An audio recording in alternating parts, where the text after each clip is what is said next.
What up, and welcome back to the Cracking Cats Podcast, the podcast we talk all things cryptid, all things urban legend, all things just a little bit spooky. I'm Mike, M-I-C, here with Corey, with an E. With an When E, to baby. beat him to it. He's got a lot of chest hair out today. It's freaking me out, but I like it. But anyways, what's happening? What's happening? What's happening? Oh, I did want to tell you something, actually. Yeah, let's hear it. So you used to watch, like, the Goosebumps TV show. Oh, yeah. Back in the day, like in the 90s, Oh, yeah. right? So my boys, they started watching the one episode. I don't know if you ever saw this one. I don't remember what it's called, but basically these two boys, I think they're brothers or cousins, one of their two, but they stay over at their aunt's house, and she makes cookies for them. She's like a witch. She makes cookies for them, and she gives them these cookies. Is it a house or an apartment? It's a house. Okay. And what these cookies do is it makes them like really old. Okay. But I was watching this episode the other day, and they actually watched it again tonight, and I was like, this episode's a little fucked up. Yeah. So It's like Hansel and Gretel, kind of. well, no, listen to this. Oh. There's like some prostitution in this shit. Damn. So- That's what I'm talking about. The aunt of these two boys Didn't wear underwear. no, it gets No it's- lines. She might not. Well, But she gives them these cookies that make them like old, like really old, like 70s, 80s, whatever, old. And she brings these two old ladies over to the house because they're paying her money for the two. for these old guys. Yeah, because to they do want what? to marry them. Oh, damn. So she's That like, ain't a bad deal if you get the right old lady. that's what I'm saying. But she's selling out her own nephews, who she got old, Yeah. for these old ladies. It could be like a weird genius business if she got into cahoots with her nephews. Like, hey, I'm going to make you guys old. You're going to marry these old women that are just going to die. Yeah. We'll get their money, and then I'll just make you young again, and Yeah. we'll all just split it 3 ways. Yeah. That's not how witches work, though. It's not, but like not. the more I watched it and the more I thought about it, I'm like, what is this? Yeah. Like, this is like prostitution, man. Here's a serious question. If you were locked in a room, Goosebumps on one TV, Are You Afraid of the Dark on one TV, and you had to pick one to watch forever, what are you picking? Probably Goosebumps. I'm going Are That's You Afraid of close. the Dark? I think Goosebumps has more seasons. Yeah, I don't care. I I just don't like remember if they do or not. oh, there's but- like 4 or 5. There's a lot more Are You Afraid of the Dark than I realized. They used to all be on YouTube. I don't think they are anymore. yeah, I haven't seen that but in it a was long time. Super sweet. Yeah. I was like randomly catching up on a lot of their episodes. Hell yeah. Yeah, hell yeah. Hell yeah. Give me a hell yeah. Oh yeah. But yeah, what else is Yeah. going on besides you're just showing your kids prostitution? There's another one too I want to tell you Jeez, about. This dude, So- we're not even gonna get into this episode. We went to today. Dutch Wonderland yesterday. Yeah. Family trip, Dutch Yep. Wonderland, Yep. kids riding rides and stuff. They have a 4 beer limit there per license. You can get 4 beers, right? 4 beers. They're big beers too. Yeah, they're big beers. They're heavy beers, depending on which ones you get. I got the heavy beers. But anyway, Well, how big are they? 16 ounces. Oh, they're 16? I Yeah. don't know if they're like the 19. But I was- Yeah, like they're 19.2 for 19 the craft ones or yeah. whatever. But I was getting like the Golden Monkey, the Witty Monkey. They're all 9.5%. Yeah. So they'll Yeah. do the trick. But anyway, I was getting pissed off at the one worker because every time I would walk back, she's like, "You're back again." And I'm like, "Yep, here I am. I'm back again. I'm going to get my Jeez. 4 beers Yeah. every single time." Just trying to tell you something. I should have been like, "Oh, you're back again." Yeah, Like, here here you are. we are. Like, I should have beat her to the Yep, punch. give me all 4 again. Yeah. But I remember when I went back for the last one, I'm like, "Here for my last one." Before like Yeah. she could like Yeah, you son of a bitch. Yeah, Was she old or young? like middle aged to old. Yeah. I've a And- good. Somewhere So in the middle there. our age is what he's saying, I think. I'm like on death's doorstep, I feel like. I remember the one time when I lived down south, lived in Arkansas. We went to like a bar that had drag show there. So they had a really big clientele. It was more of a gay bar, more or Yeah. less. Now, it wasn't technically a gay bar, but there was like a bartender that was maybe I'm gonna say he was gay, which is fine. I don't care. Yeah. That dude liked me though. I must have been his type, because I remember I would be 7 people back in the bar, and all of a sudden he'd make eye contact with me and just point and just hit me with the nod. And there'd just be Miller Lights being passed back to me. It's like, thank you. It's like, dude, it was unbelievable. Just every time, like, Yeah. Yeah, I see you back there. Yeah. Because I had my card up there, so you could just throw them on or whatever. But that was my best bartending experience ever. He may have been into me, and I was fine with it because there was perks. You were probably the tallest son of a bitch in the place, so he couldn't miss you. Yeah, that's true. Yeah, that definitely. Yeah. I just always remember him just looking and oh Yeah. the big bear's back, baby. Here we go. Pass these babies back to him. The hefty lefty. I didn't even have to say how many I wanted. I just came there because I was there with my wife. Yeah. I mean, we were married at the time, but still. So I'd usually go up for like 2. I don't know. We were there with friends, so maybe like 3 or 4. And it's like I wouldn't even go to put my hand up, and he'd just start passing them back. Like you just waved me off when I passed enough. It's like, that's enough. Yeah, it's like good. 6. Yeah. They're like $5 a piece, sir. That's more than enough. He was trying to turn you. He was. Man, if he would treat me like that every day, I'd probably be turned. Was he a good-looking guy? Yeah, he was. Yeah. Oh, yeah. That's a good-looking feller. Oh. Yeah. I would have been lucky. Yeah. That's all I'm saying. Yeah, sounds it. Yeah. All right.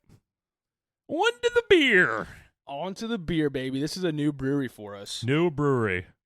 This is the KCBC, Kings County Brewers Collective. That's quite the name. Out of Brooklyn, New York. The beer we got today is Pause, and it is a play on the movie Jaws.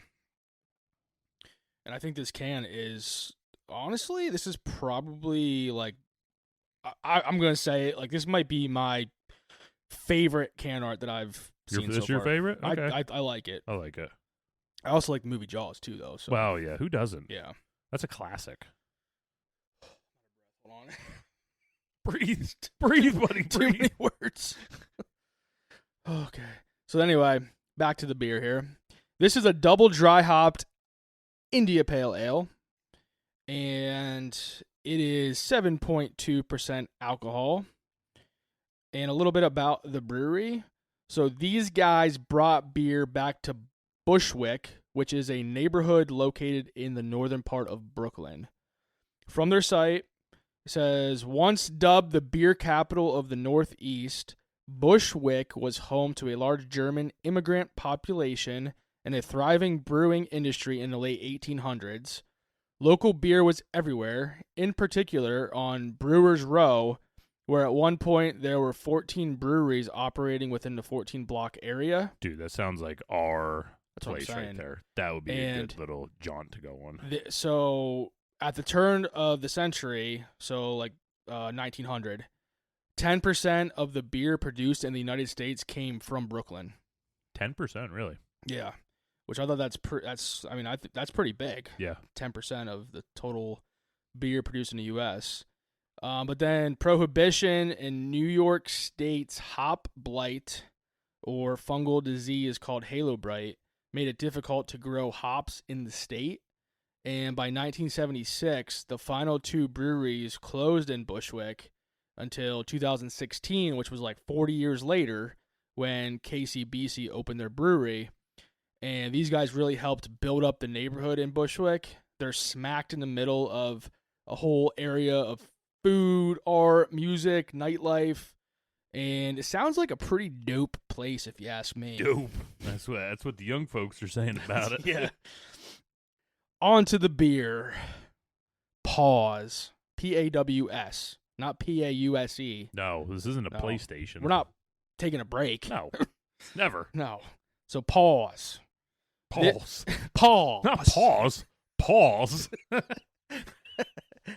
This beer is a play on the movie Jaws, like I said. And honestly, I'm saying it again just because I freaking love this can. This is easily, maybe not my favorite, but at least top 3 favorite. Top 3 favorite can arts that I think I've had personally. What would you have? What else could you have up there off the top of your head? I really like the Garbage Kids one by Drecker. That's good. Drecker stuff's all pretty neat. Yeah. I like that one a lot. I'm trying to think what else has like good. I know the Evergreen, some of their stuff's pretty cool. Yeah. They got some good can art. But Evergreen's can art's like different. Yeah. I would say. Yeah.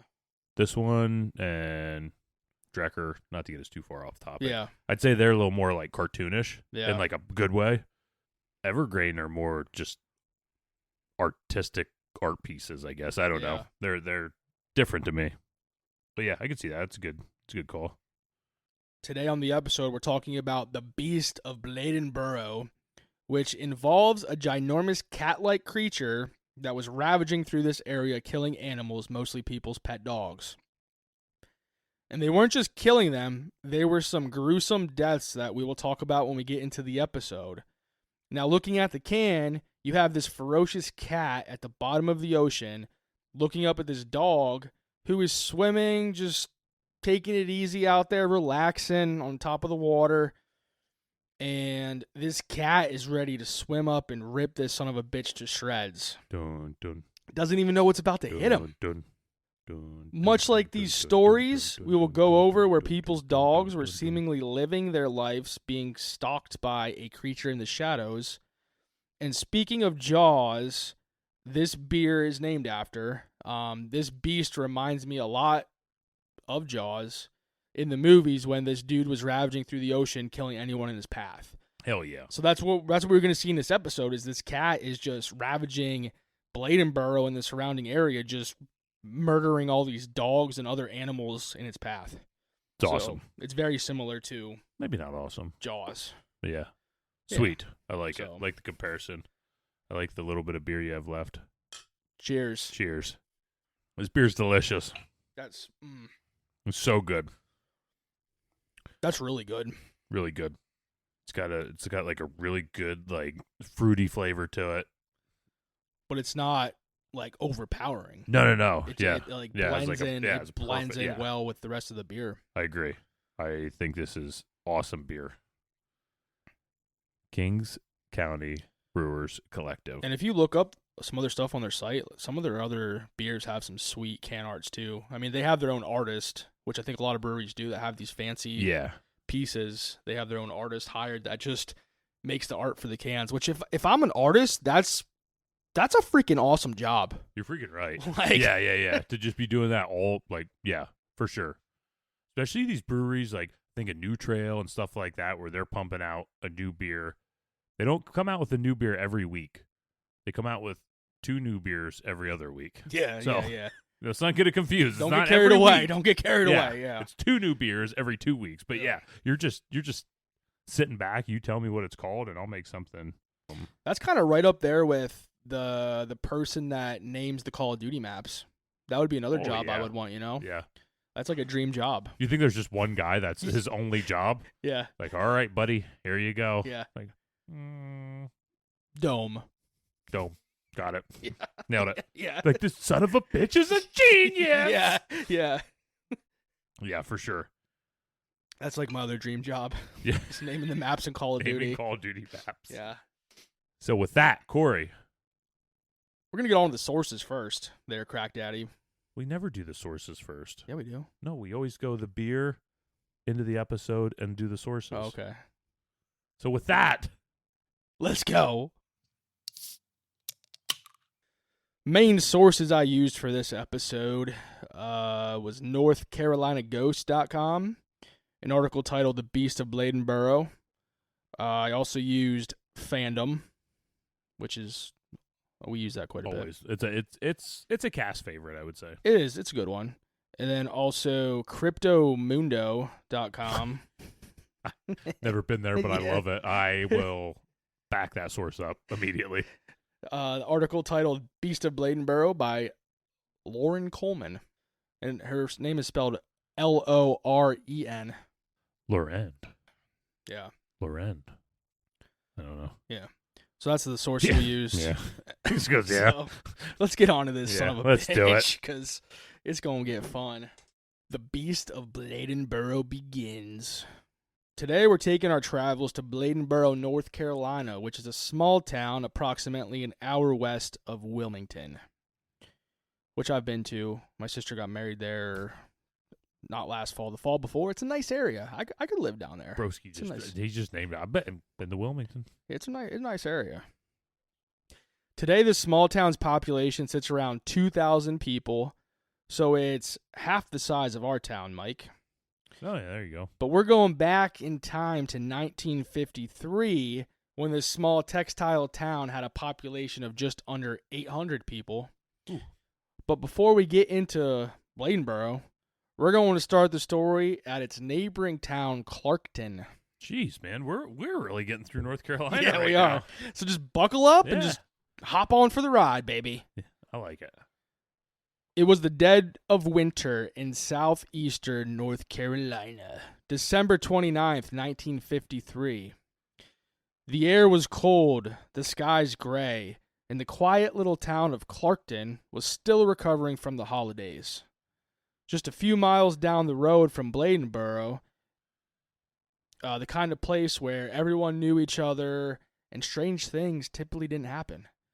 But that would change overnight. Bum, bum, bum. So that morning, Johnny Voss, a local farmer, stepped out into his yard and stumbled on a sight that froze him in his tracks. One of his dogs, strong, loyal, and used to guard the property, was dead. But it wasn't just dead. Its head had been crushed, its jaws snapped, and something even more disturbing, it looked like the body had been completely drained of blood. There were no drag marks, no signs of struggle, just a still, broken body laying in the dirt. You think, how much struggle could there be if this thing's head's crushed?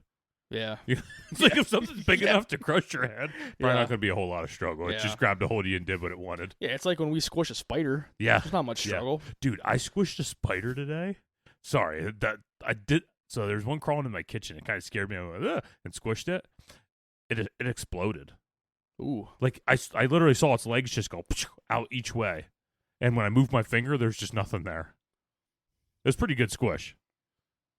Hell yeah. Just exploded. Just exploded. I had to go tell my wife. I was so just like I just exploded a spider. Johnny was stunned. He'd seen wild animal attacks before, foxes, bobcats, even the occasional stray dog. But this was something different. He buried the dog, still shaken, hoping it was just a freak accident. But then that night, it happened again. To the same dog. The same guy. yeah, the same dog. Oh, Well, yeah, he buried it in the pet Yeah. cemetery and it came Yeah. back. It came back only to have its head crushed again. It crushed its own head this To crush time. its head. Yeah, I don't blame it. Let the dead be dead. So the same day, later that night, it happened again. Another one of his dogs was attacked and killed in the exact same way.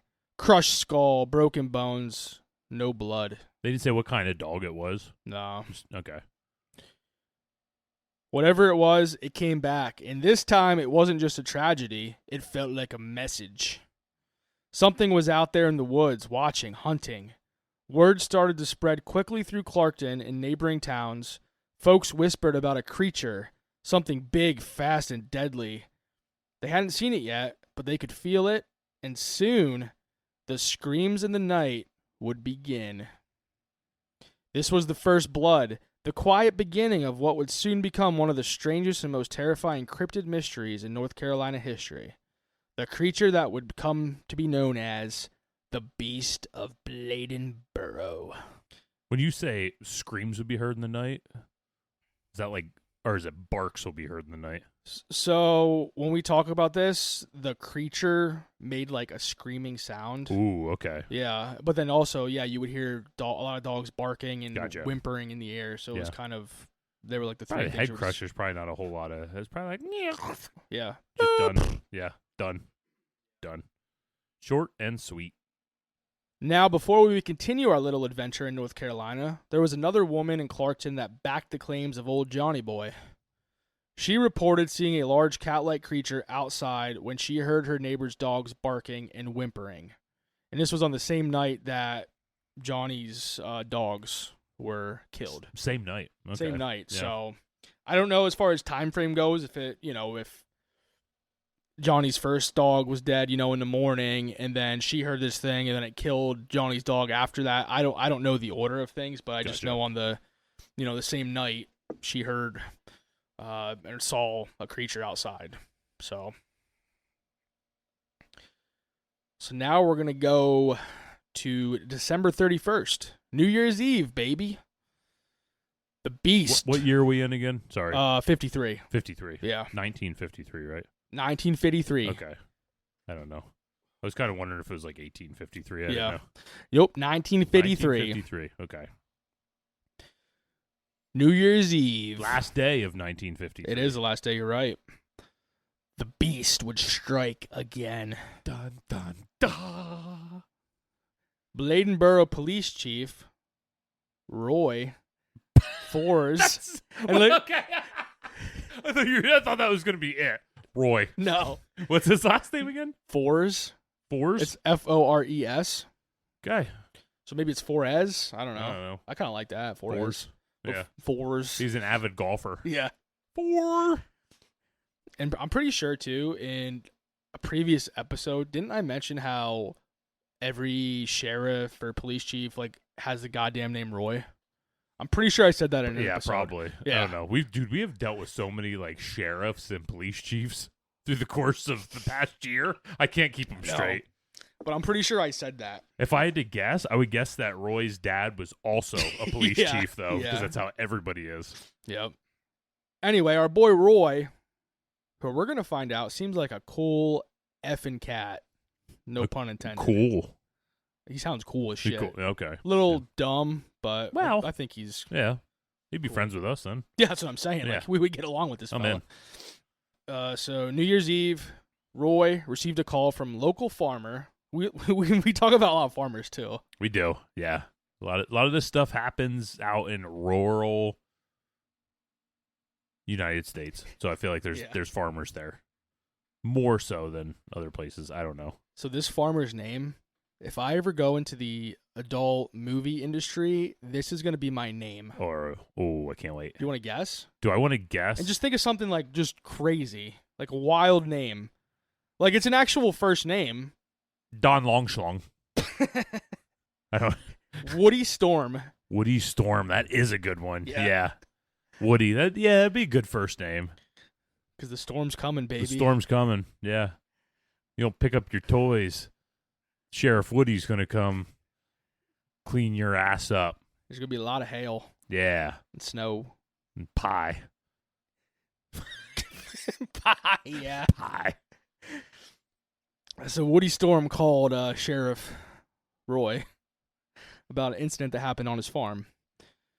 When Roy arrived at the farm, he found two of Woody Storm's dogs. And I'm going to say Woody Storm every time just because I feel like I have to. Yeah, for sure. So Roy shows up. He finds two of Woody Storm's dogs dead.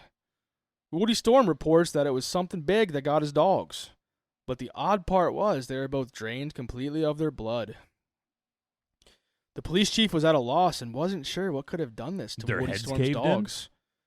Those ones there, I'm not sure if their heads were caved in, but I know like the deaths were like pretty gruesome. Like something that like pretty much with all these deaths, it wasn't like a typical predator in that area that they could like match it with. And both dogs died together. It wasn't like two separate parts of the property. It was just they were right there. Yeah, they were next. They were close to each Okay. other. Yep. The same day. So we're still what? We're still New Year's Eve. New Year's Eve. Yep. A man named D.G.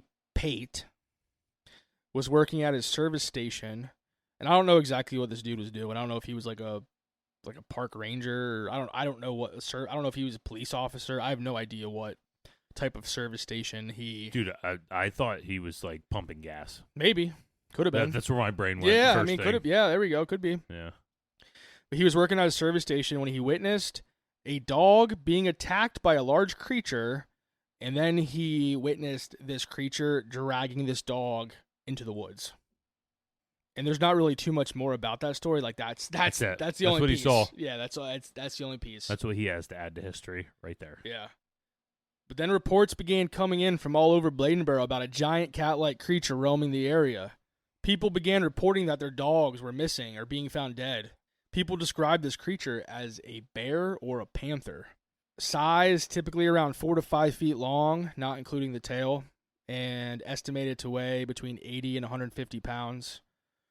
It was very muscular, stocky frame, and low to the ground. The color was most commonly reported as dark brown or black. Its tail was long and bushy, cat-like. Eyes glowing red, baby. 'Cause that's, of course. That's what we do when the Kraken can's that's cast. That's it. Or a reflective yellow. Nah, fuck that. Throw that away. Yeah. This ain't got glowing red eyes. Edit that shit This out. is our story. Yeah. That's what we're sticking with. Had large, protruding teeth. Some said like a vampire's. Small and rounded ears. Large and sharp claws that left prints that were said to be... I saw a lot of different reports. Some of the reports I saw that the sheriff was quoted saying is he found a lot of tracks that were bigger than a silver dollar. But I mean, a silver dollar in my mind isn't...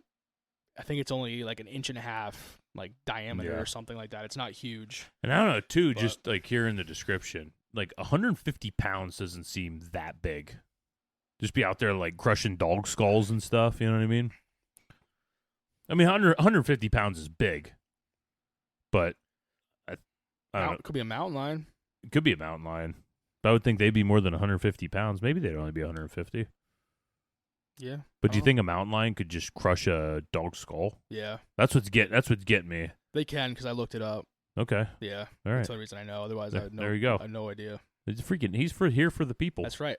You're for the people, because yeah, you're the people. You're for the people. He's here for the folks. Yeah, that's right. So y'all folks, listen up. Listen up, people. And then, like I said, sound. There was a loud, high pitched scream. Ah! Yeah. That some reported sounded like a woman with a knife stuck in her back. Man, I think I hit that pretty good. Yeah. Yeah. If you told me to sound like a woman with a knife stuck, I think I'd make that same probably noise. Do the same thing. Yeah, that's what I'm thinking too. More or less. Next day, so January 1st, 1954. 54. Welcome. 2 more dogs were found dead, discovered in the town. Both of these dogs were also drained of blood. The police chief had no idea what the hell was going on anymore. This dude was, pulling his hair out he's, by golly, another dog's dead, and I don't know what it could be. That's what they sound like in North Carolina. Yeah. I think. Yeah. And the police chief is quoted saying, "This is the most killingest thing I've ever seen." The most killingest? That is a good way to describe something like this, though. Yeah. So it was time to call for some backup. So who do you think he called for help? I would call up to Illinois, and I would talk to the people that showed up for the infield monster that just came down in their pickup trucks, all the drunk rednecks. But if I had to be serious, I'd call the park rangers. You should have stuck with the first one. Oh. He called for a team of professional hunters from Wilmington, North Carolina. Not far off. To come help this son of a bitch. Help track down this son of a bitch to get his town back under control. That a boy. And that is a police chief that is taking initiative. Yeah, that's what I'm saying. Police Chief Roy led the group on a hunt trying to find the creature. They took to the local swamp and woods of Bladenboro. In their search, they came across some tracks that were, like I said, bigger than a silver dollar, but they weren't able to find any type of creatures yet. But the hunt continued. Over the next couple of days, reports kept coming in of dead dogs and even other animals in the area. Reports of dead goats. And goats? Yep, goats. Goats? Goats? Yeah. And other livestock. I was going to have everything you listed, I was going to have your back and just double it up. Just goats. Just goats, so. And other livestock. Yeah. Livestock? Livestock. There we go. Began to surface. Animal control officers and hunters observed a scene near Bridgers Street in Bladenboro of 2 dead dogs and a dead goat. They report that it was all together. I don't know what they were doing. Dude, you don't want to know. Yeah. Freaking orgies get crazy down in NC.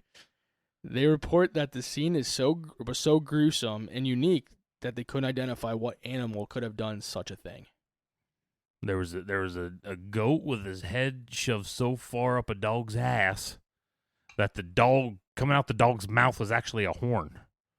And that horn was in the other dog's butt.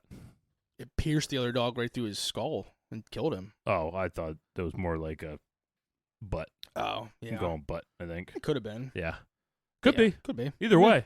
It's getting pierced in all its orifices. And on the evening of January 5th, 1954, Mrs. C.E. Kinslaw was at home just settling in for the night. The stillness outside was broken by a sound that made her freeze in place. Her dogs whimpering. Not barking, not growling, whimpering. Like they were terrified of something nearby. She stepped outside onto her porch to investigate. What happened next, she would never forget. From just a few houses down the road, only 3 homes away, a large cat-like creature suddenly broke from the shadows and charged directly at her. She barely had time to react. It moved fast, unnaturally fast, closing the distance in seconds. Not like a dog, not like a bear, like a mountain lion on a mission. Mrs. Kinslaw screamed. Ah! Her husband, hearing her cry, rushed outside just in time. Damn it, woman, shut up. I'm trying to sleep. Yeah. He rushed outside just in time to see the creature turn, pivot on a dime, and bolt into the woods. It vanished just as quickly as it had appeared. Shaken but unharmed, Mrs. Kinslaw told police and reporters that the creature was as big as a mountain lion, but something about it felt different. She couldn't quite explain it. But the way it moved, the speed, and the way it reacted, it wasn't just a wild animal, it felt like it had intent. And now for the first time in this growing mystery, the Beast of Bladenboro had crossed a line. It wasn't just killing animals anymore. It was going to go rape an old lady. It had made a move on a human. Yeah. The way she describes it, though, I feel like she thought she was more that it was going to do stuff to her. Sexual? Yeah, that's what I'm thinking. Yeah. So we thinking werewolf? Well, werecat. Yeah. Werecat. Purr? Pyre? Werecat pyre? Yep. That's what I'm going with. I got nothing. I got nothing to add to that. I like it. You writing that down? Yeah, I am. All right. Now remember, 4 days ago, Police Chief Roy brought this group of professional hunters in from Wilmington to help find and kill this thing. Well, this group that started with a handful of men began growing and growing since the initial posse went out. The reason for this? Beer. The mayor of the town. Now, while Bladenboro was a sleepy little southern town, it wasn't without personality. And at the heart of it all was the mayor, Woodrow Bob Fussell. Freaking Fussell, man. He sounds like one cool son of a gun, though. I picture him, he's mostly dressed like Colonel Sanders all the time, is how I picture him. That's what I picture, too. Big, or like Doug Dimmadome, Yeah, or Denzel Dimmadome with his big hat. That's what I picture. That's spot on how I picture it, too. So our boy Fussell, he wasn't just the mayor. He was a bit of a showman. He owned and operated the local movie theater, and he had a natural flair for the dramatic. So when the strange animal killing started, and when the word beast began to get tossed around, Fussell saw 2 things: trouble and an opportunity. Money signs, baby. So he leaned into it. He started feeding the story to regional newspapers. He called in reporters, answered their questions with vivid language, and didn't shy away from speculation. In fact, he encouraged it. The legend of the beast wasn't just whispered amongst neighbors anymore. It was now headline news. And as the tension in town grew, guess what movie Fussell booked at the theater? The Big Cat. The Big Cat. Yeah. I don't know if I've ever heard of this movie. Actually, I think I have heard this movie. Never seen it, but I have heard of it. Yeah. Is that just where there's like a... Do you have anything about this movie? I don't have anything about it, no. I feel like basically this whole premise of this movie is like there is just a mountain lion, panther type thing running loose in a town. So it's perfect. Yeah, so he started playing that son of a bitch in town. Yeah, I don't blame him. Crowds were already pouring into Bladenboro to try their luck at catching a glimpse or maybe even bagging the beast. The town's population was overwhelmed, but instead of shutting it down at this point, Mayor Fussell leaned into the hype. The theater's lights stayed on. The story ran in papers from Wilmington to Charlotte to Fayetteville. And this, I mean, it was in the papers all the way up to, like, New York. Yeah. Like, it was... Freaking money to be made, buddy. It was everywhere in the papers. And here's the thing. Bladenboro was full of folks just like Fussell. People who worked everyday jobs, farmers, factory workers, police officers. But when it came to storytelling, they were natural-born performers. The Beast gave them something bigger than their day-to-day lives. It gave them a spotlight.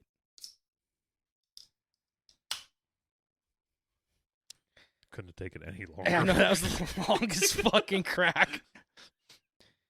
In a lot of ways, the town became part of the legend just as much as the creature did. And it was because of Mayor Bob Fussell, the small-town mayor with a movie projector and a sharp eye for headlines, who helped push the story beyond the swamps and into American cryptid history. This town was now getting major national news coverage, which started bringing in people from all over. In the heart of this frenzy, there were now over 600 people and many dogs out looking for this thing. Many dogs. Like they throw the dogs Yeah, I don't in. know how many dogs. We didn't have enough people.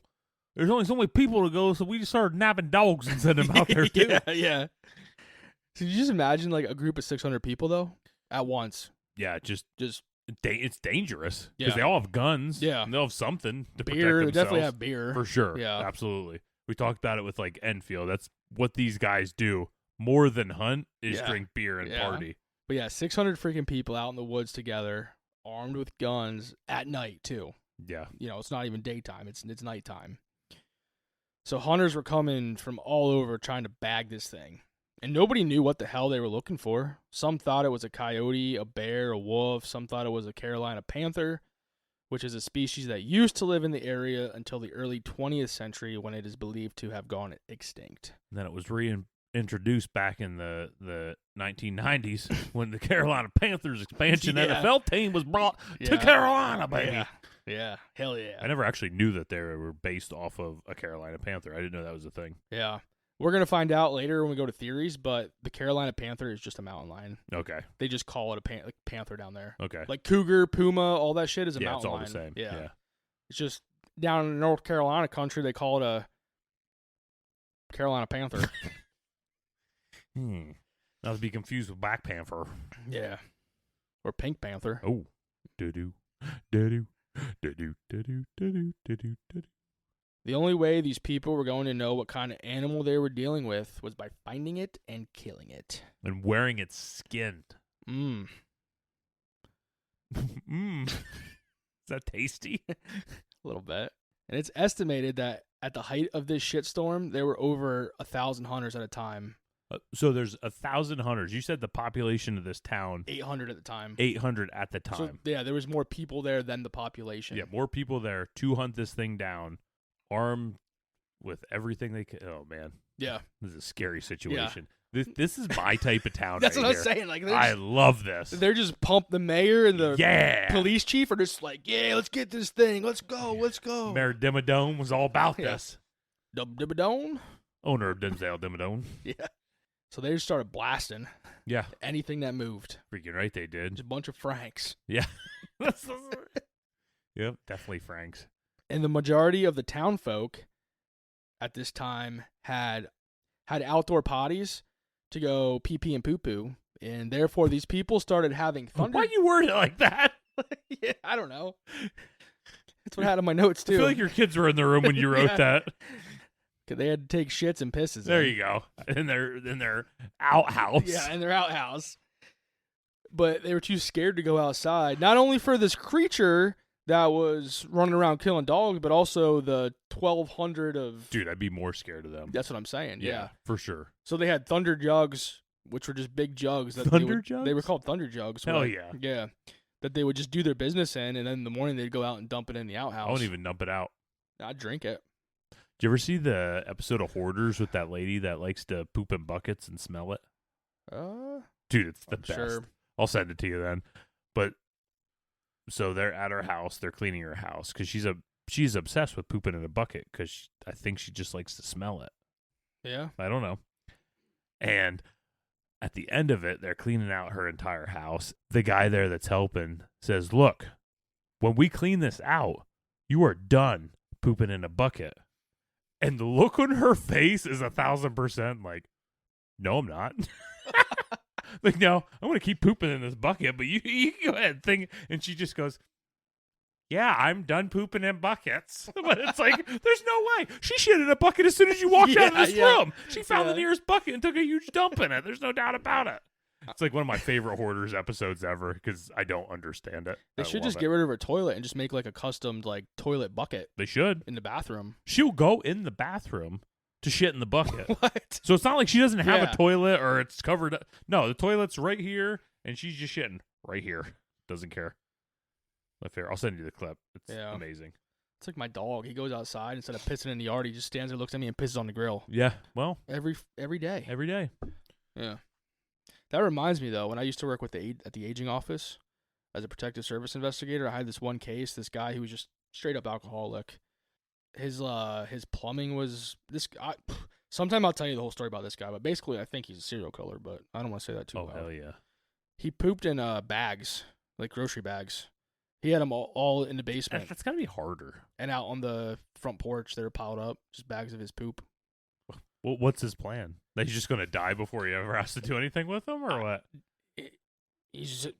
Listen, the first time I went, I'm not going to give, not the first time, second time. Once I was in this guy's house, I walk in and he has his propane grill in his living room for heat.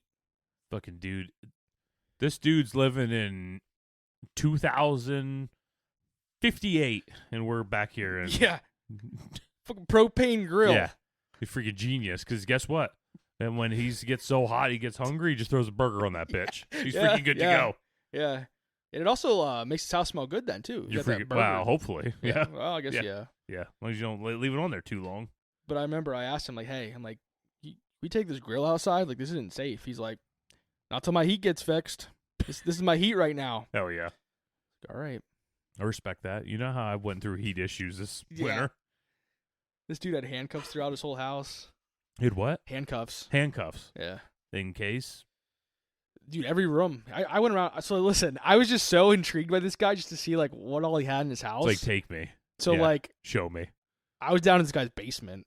And like, we're not supposed to go more than like the living room. Yeah. I told my supervisor and I thought she was going to kill me. Yeah, it's like, I have to. I'm walking down to the basement. I just see boxes and boxes of shotgun shells. Yeah. I thought I was going to die. Damn. You pull up to this house, dude, and all the windows were covered with cardboard. You couldn't see in the house anywhere. This was actually a house, too. I'm thinking this is a trailer. No, this is a house. freaking house. Okay. Yeah.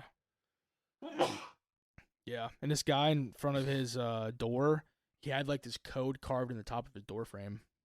Code? A code. It was like just letters and symbols. Yeah. Didn't never ask him? Nah, I forgot about it. Yeah. Yeah. But I remember he told me his toilet wasn't working anymore. He's like, yep, kid must have got a Buzz Lightyear in the toilet and his wings went off and that's why his stuff's not getting through. That's literally what he said. Dude, we all been there. Yeah. I've been there. Yeah. I've had Buzz Bowl. Yeah. You know? Yeah. What are you going to do? Yeah. Buzz Lightyear. Yeah. Oh, my God. You could do a whole episode on that, dude. It's nuts. Is he still alive? Yeah, I think so. Gotta interview him. Dude, Real life scripted. Yeah. Honestly, when I left the aging office, he had like one of the Facebook groups for like the local town or whatever.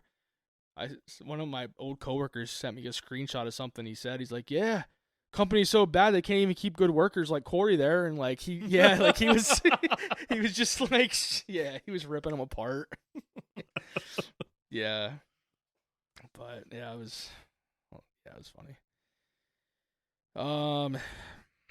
So eventually there were so many people out looking for this thing that the mayor actually had to shut down the town because it was just too unsafe at this point. You know that pained his soul. Yeah. To do that. He's missing out all that money for the movie theater. You're freaking right. You know he had all kind of t-shirts and shit made at that movie theater too. He was keeping that printer was just hot off the press t-shirts. And these people were killing anything that moved. And they were bringing like any animal they would kill, they'd basically bring it to the mayor's office and be like, "We got the beast." Yeah. You know, They're that's a rabbit, yeah, sir. basically, yeah, they're bringing squirrels and rabbits and birds, and they're like, "We got the beast." That's a homeless guy. He lives under the overpass. He's never hurt anybody. Yeah, he's in years. harmless. Damn. We're going to eat him either way. We don't want him to go to waste. Yeah, throw him over there in the cooler with the rest of them. Yeah. Police Chief Roy and Mayor Fussell realized that things had gotten out of hand. I could just see Roy and Fussell just like butting heads on how this should be. Like, Fussell, I think we need to take a serious approach to this, hire professional hunters, and bring them in here and take care of it. And Fussell to just be like, "Yep, already took care of it.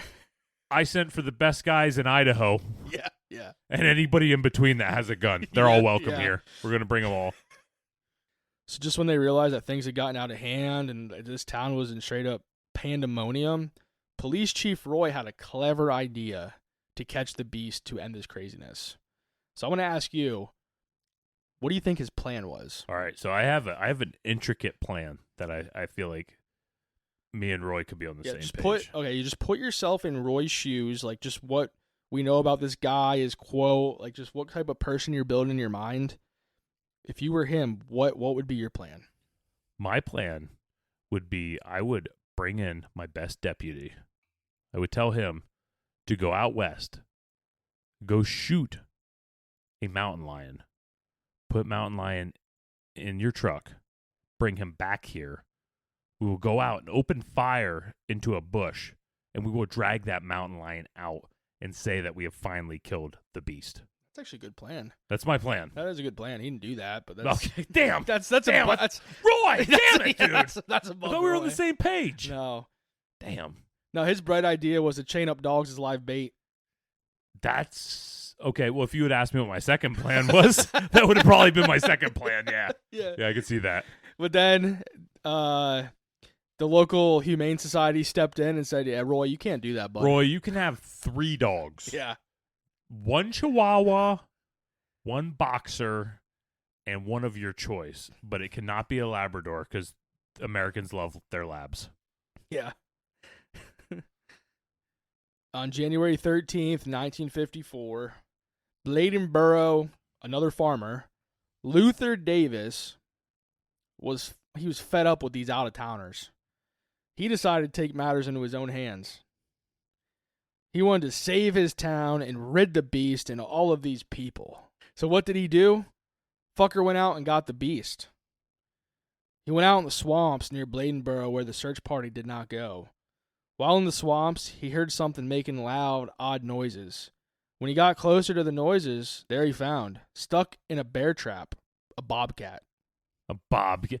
There ain't no way it was a bobcat doing this. So he took his gun and he shot that son of a bitch right in the head. Bobcats aren't big. Mm-mm. He then dragged the carcass into town where he gave it to Mayor Fussell and Police Chief Roy. These dudes then put the bobcat on display by hanging it up high on the flagpole in the town center. Yeah. That's crazy. I did not see that coming. For everyone to see. They then stuck a sign next to the flagpole that said, "This is the Beast of Bladenboro." And I have a picture. Yeah, dude, that thing is small. And look you can see they're like stretching this thing out to like try to make it like. Dude, there's Fussell. There's Fussell. Yeah, Hell yeah. Yeah, they're stretching it out trying to make it like as big as possible. And the thing's like what, max like 4 foot? Yeah. With its legs like they're holding it, their paws up. So it's like back legs are down and it's maybe 4 foot. Yeah. There's no way. You know, you could fluff it up, baby, but it ain't going to get any bigger. It's not. Sometimes shaving it makes it look bigger. Nah. But that thing's got all kinds of fur on it still. Yeah.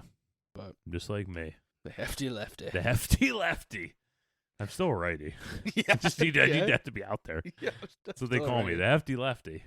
And then on the same day that Luther Davis killed this bobcat, there was another fella named Bruce Souls who was driving his car leaving Bladenboro when he hit a large cat with his car. According to reports, he says it was spotted like a leopard and weighed between 75 and 90 pounds. It was said that he took the cat home with him and made it into taxidermy. there was then a third individual, Barry Lewis, who some newspapers give credit to for killing the animal, because he also killed a bobcat in another part of town. There's no way. There's no way this thing was a bobcat. There's no way you're going to convince me of that. I don't think so either. So with these three different individuals, there are a lot of discrepancies on which one actually killed the beast or who officially gave the bobcat to the mayor and the police chief. But that's what they insisted, was like the culprit behind it. Though, so did this thing just not show up after this then? So the townspeople didn't believe it, just like us. The townspeople are like, there's no, like, that doesn't match anybody's descriptions. No way. Yeah. None of them matched a bobcat. But where do I have it here? I will say, I'll say this part now, then we can go into theories. So yeah, there was no other sightings of this thing until September 2007. So there's no way it's the same thing. Yeah, there's no way. Yeah. In Lexington, North Carolina, around 60 goats were discovered dead, drained of their blood, with crushed skulls. How far is Lexington from the original? Well, hold on. There's a couple other places here. Then I'll go to that. Yep. So the pattern or like the similarities in that mirrored the 1954 Beast of Bladenboro attacks. The same autumn in 2007, in Greensboro and Bolivia, North Carolina, livestock and pets, particularly pit bulls, were found eviscerated and drained of blood, with victims showing necks broken and skulls crushed. And Lexington and Greensboro are both a few hours, like 2 to 3 hours away from Bladenboro, while Bolivia is just less than, it's like 45 minutes away. So either way, there's no reason for this to be the same. I wouldn't think so either. This thing just went dormant for 50 years. So we're trying to say 50 plus years. Yeah. I'm not seeing it. Me neither. So yeah, let's go on to some theories. Dude, I got a couple theories. What's your theories? Because I mean, I have my theory and then just a couple other possibilities, I guess. So I think the obvious theory that I have would be a mountain lion in the area. I think that's kind of the obvious one. So I'm not going to get too much into that. A theory would be a bear in the area, because I know that North Carolina actually has a super high bear population for black bears and stuff like that. My third theory, which I'm not trying to just take all your theories. No, you're good. Would be, with the way all this ended so abruptly, could this have been some sort of government experiment that escaped, killing the livestock in the area? Because we're not far from a lot of these. There's a couple bases in the center of military bases in the center of North Carolina. Could something have escaped these bases? I might just be getting super crazy. Yeah, I don't have that but one. I just think the abruptness of, like, we have all these hunters out here. They're looking for everything. They're trying to kill it. And now all of a sudden, this 40-pound bobcat. Yep, that's the culprit. Let's end it right now. Everybody out, leave. You know what I mean? Yeah. That's kind of what I'm wondering there. I just thought of this one. I didn't have it written down, but like, what if it was the mayor? Fussell. Dimmadome? Oh, yeah. It's Fussell. What do you think? Do you, like, Fussell was a werewolf? No. Oh, no. Because that'd be awesome. No. That's awesome. No. Like, what if he was just going out with, like, a fucking sledgehammer and just he could be crushing these animals and then he could be because syringing out the blood. He's the most to benefit from it. That's what I'm saying. He's the movie theater. He already has this movie like ready to play. The and papers. Everything. He's jacking his newspapers. Thing up. He's pushing it up all the way up into New York. All the way up Roy's ass. It could be right up Roy's ass. Dude, Roy was probably involved too. We don't know that though. He was probably doing all the dirty work, and Fussell's like, yep, right over there, that one next. Roy could have just been an innocent bystander, like in the original Jaws movie. Yeah. You know, you never know. The mayor said this town's got to be open for the 4th of July. Yeah. That's when the shit went down. But yeah, I don't know. I just thought of that. Yeah, I like that. But I would, if I had to put a theory on something, I would say mountain lions, especially after you said you saw that mountain lions would just like cave stuff's head in. Yeah. So let's talk about that. So Carolina panther or the eastern cougar or mountain lion. I mean, eastern cougar is like the technical term. Eastern cougar is typically in their late 40s, early 50s, and they're on the prowl. Hey, so if they can get wild. If it was a cougar, then it could stay alive from 54 to 2007. It would be pushing it. Yeah. Let's see. It would be approximately, it'd be in its late 90s, early 100s. Well, no, not if it was like 1 year old or 2 year old, like a young pup killing these things. It wouldn't be a cougar then. No, by 2007, I'm saying. Are you talking? Wait, hold on. Are you talking about a cougar, or are you talking about a woman cougar? I'm talking about a cougar. Oh, I'm talking about a woman cougar. Well, that's what I'm. Yeah, but I'm just forget it. Yeah, I'm in the woman cougar. Yeah. Yeah. But I'm saying you're right. We'll go with you. Okay. I don't know. I'm lost. The last confirmed sighting in North Carolina of the Carolina panther was in the late 1800s. It was like 1880 something. Oh wow! I think. So it's a long time. Yeah. But the Carolina panther, like I said earlier, is just another name for mountain lion, cougar, puma, etc. in this region. I mean, there's a lot of other names too. Because every area has a different name that they call this thing. Big cat. Big cat. In PA, we call this boy just a mountain lion. Yeah, that's it.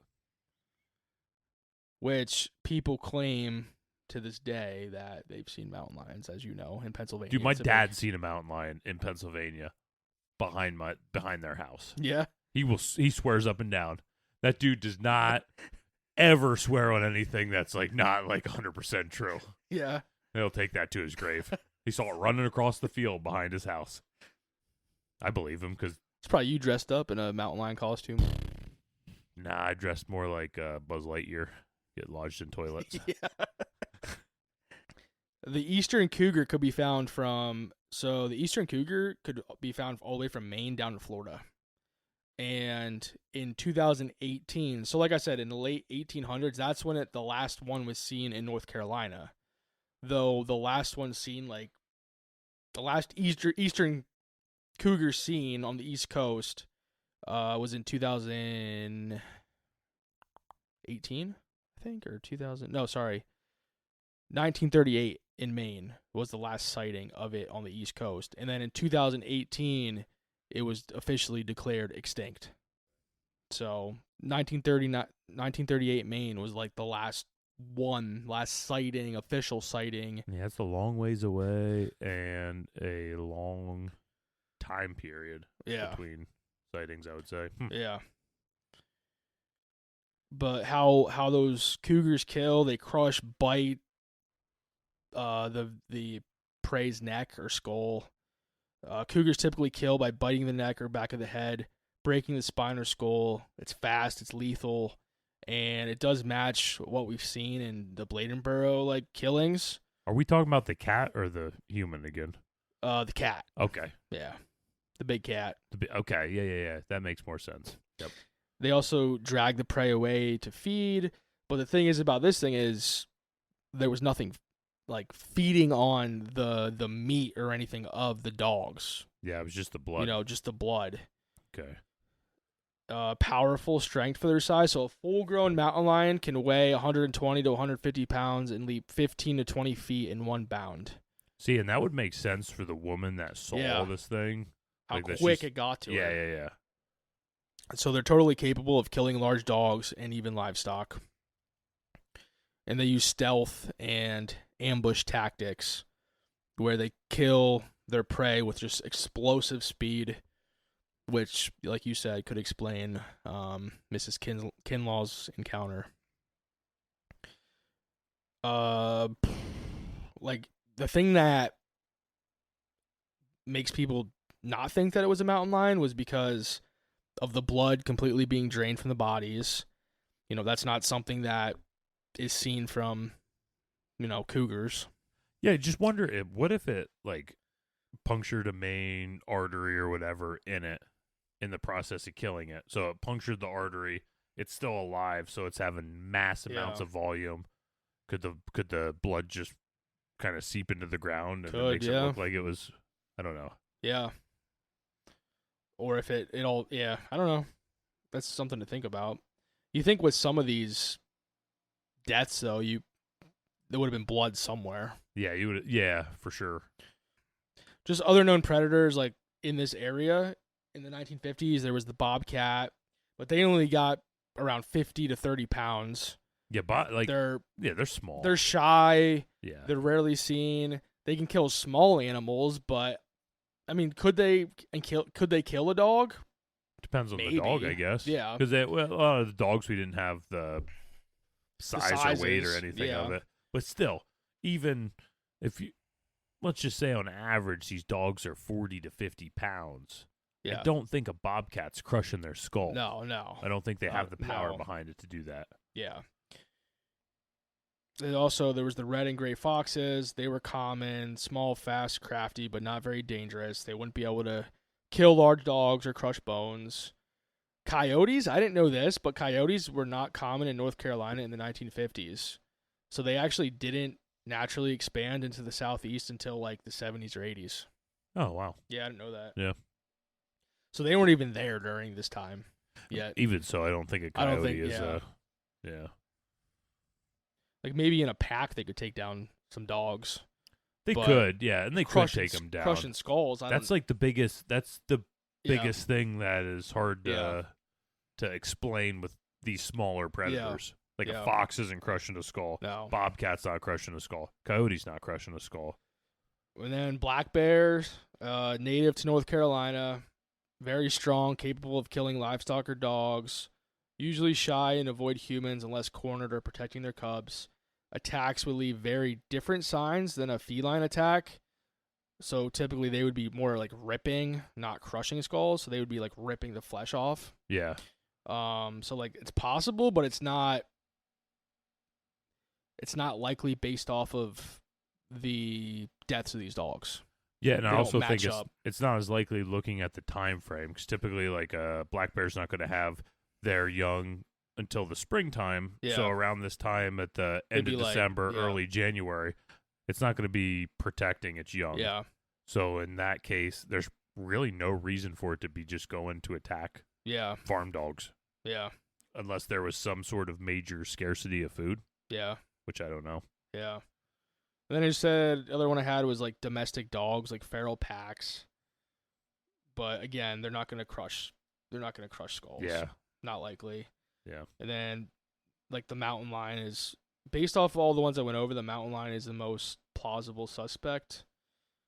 But I mean, according to reports, the mountain lion wasn't in North Carolina at this time, but there's a lot of woodlands and stuff, mountains in North Carolina that could they go, undiscovered or, you know what I mean? Like hidden. I don't know. The other one too, I thought this one was kind of interesting. Like, could it be like an escaped exotic pet? I was thinking that. Yeah. Yeah. Could it have been like, what if a circus or something was coming down? Yeah. You get something like a lion or some kind of leopard or tiger or something escaped. But still, I think there would be, at some point, there would have been more. Somebody would add a sighting of especially when you have 1,200 people out running around. Yes. You think, like, how did nobody see this thing? Yeah. And it kind of makes sense where it seems like a lot of the killing stopped when all these people got there to hunt, because they essentially just drove it out. Yeah. So you would think if it was an exotic animal or something big like that, you'd see it happening. Like exactly, you could see where it got drove out too. Where with this thing, it doesn't seem like there's any pattern to where it went. Yeah. Unless one of these nuts out there shooting shot and killed it, and they just didn't even know it. Yeah, didn't even know it or something. That could be. Yeah. Yeah. It just died, and other shit ate it. Yeah, before they found it. That for sure could be. That might actually be maybe one of the most plausible explanations. I just thought of that right now too. Like, which does not sound like some nut job just shooting into the woods should be a plausible explanation, but I think it definitely could be. Yeah, that could kind of talk about like the mountain lion and all that. Yeah. So wow, Corey's a freaking genius tonight. I still think it was the mayor. I think it was Roy, working by himself with the mayor. Mer. Mer. We're on to the folklore score. Folklore score. Boom. All right, we're back. Folklore score. It's your first time here. First off, welcome. Where the hell you been? Where the hell you been? I'm glad you sat around this long. With the folklore score, we have 5 categories. I grade it. Corey grades it on a scale of 1 to 10. The categories are spookiness, historical cultural significance, believability, uniqueness, and threat level. Max score for each of us could be 50. We take those scores, we smash them together. Smush them. We smush them. My bad. We smush them together. So the best you could have is 100. Whatever you get, it's got to be 61 to get up on our folklore score board. Hatman's on the chopping block at number 10. Freshly at number 10. First time he's ever been on the chopping block is officially today. Ooh. Here we go. You think he's going to make it? I think he should make it. He should make it. I think he'll be safe. All right. Big unveil. Ready, Corey? Out of 30. I got 25. So 55. 55. First 50 on the cast. Congratulations. Son of a bitch. If this is your first time here, you have finally seen a 50. Which puts it under the category of a curious oddity. Urban Legend presents curious stories with varying threat levels, offering listeners a glimpse into the unknown while balancing elements of suspense and intrigue. So we'll go down through our scoring real quick. For spookiness, Corey, I gave it a 4. I gave it a 5. You gave it a 4. Yep, I gave it a 4. Yeah. I think I just kind of thought it was moderately spooky. Historical, cultural significance, I gave it a 5. I gave it a 4 just because I thought it was just a small area of, United States. Yeah. Believability, I gave it a 5. I gave it a 9. A 9? Because the way I looked at it is with this town and the mayor just being like a showman and stuff, like how many of these reports were exaggerated when they were put in the papers? Yeah. Were these skulls actually smashed in? Was the blood actually emptied from these things? Or were they just like things that the mayor added to like amp this thing up? Well, in a way, that's what actually like lost me a little bit, was that I wasn't totally sure on what was real and what wasn't. Yeah. So like in that way, it affects my believability of the whole thing, because I think the logical explanation that we kind of came to, that it was some sort of mountain lion, but it doesn't answer a lot of the other things. I don't know. The reason I gave it a 9 though for believability is just because like there was something out here killing all these dogs. We think, yeah. Could be Roy. Yeah. Or Fussell. Fussell don't get his hands dirty. You know that. Yeah, he's wearing that white. Suit. Colonel Sanders suit. Yeah, for sure. Uniqueness, I gave it a 7. I gave it a 7 too. I almost went a little higher. Yeah, I was debating on the uniqueness for it. The only reason I gave it a 7 for uniqueness and didn't go higher was because it reminded me a lot of the Yule Cat in a weird way. I mean, I know the Yule Cat was the size of a house or whatever, but still. Still a cat. Yeah. For threat level, I gave it a 3. A 3. Yeah. I gave it a 6. Yeah, I just think it didn't pose a big threat on humans. And that's kind of more so how I judged it off of that. So when I looked at it, I judged it on just a threat to both humans and dogs. Like I looked at the dogs too. I didn't even think about dogs. Yeah. We should have looked at dogs with Krampus. Did he like dogs? I don't know. We don't know. We don't know. Yeah. We don't know. Yeah. But no, I went 3. One of the things was the story about when you talked about the woman that saw it charging. Yeah. Is when her husband came out and it just spun and ran away. Yeah. So it's obviously like doesn't seem like it's a big threat level to humans, at least anybody of like significant size. Males. So it doesn't like genitalia, obviously. Yeah. Doesn't want to eat those. So yeah. Choke.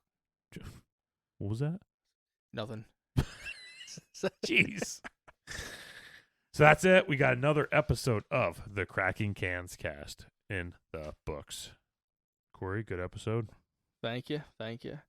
Just want to remind the people, the folks out there, that we are going to be at the Susquehanna Valley Mall on August 9th at the Cryptid, the Central Pennsylvania. What the hell is it? Central Pennsylvania There's too many Bigfoot words. and Cryptid Festival.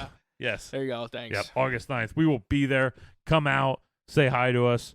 We're going to have our microphones there too, hopefully. So if you got a cool-ass story you want to get in, let us know. We'll let you get a hold of the mic, and if it sucks, we're just going to delete it. Ooh. Come get some merch. Come get some merch. For sure. Come support us. Remember, we have the Buy Me a Coffee. You can come support us on that, become a monthly member, be able to see some cool stuff that other people aren't going to be able to see. Like Mike wiping his butt in the bathroom. That is not going to get people to... I mean, I guess where else do you wipe your butt? Yeah. But well, sometimes in the woods. yeah. Usually, a lot of times, I just wait till Corey's not here, and I just rooch it against his seat over there where he sits. I wonder why it stunk before I got down That's the other option. And also, check out our friends at the Rustic Supply Company. Hop on our Facebook. We are posting some of the stuff they're making. Really cool stuff. And with that, on the BK Corey. Yeah, and follow us on Facebook, Instagram, YouTube. Mike's dumb. TikTok. Corey he's out of it.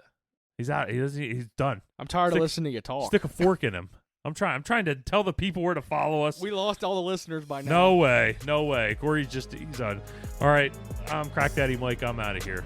I already said my piece, so Corey's Mike's stupid, dumb. Corey's stupid, Corey's stupid, Corey's stupid, Corey's stupid, Corey's stupid, Corey's stupid, Corey's stupid, Mike's dumb, Corey's stupid, Corey's stupid, Corey's stupid, Corey's stupid.